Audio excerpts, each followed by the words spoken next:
Sabal, isa pong taga Barangay Santo Cristo. Kami po ay mga health worker. Ang aming pong center noon, kadalasan bumabaha. Kami po ay nababaha ang mga gamit po ng center noon. At iyon po ay mga sisira, ang atep, ang mga CR, bintana.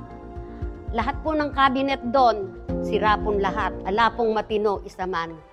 Ngayon naman, natupad na ang aming kahilingan na magkaroon kami ng maganda at mataas na bagong center, maluwang.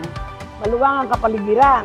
Hindi kaparis dun sa amin lumang inalisan, karsada, likuran. Kaya, delikado sa mga bata. Dito, walang problema.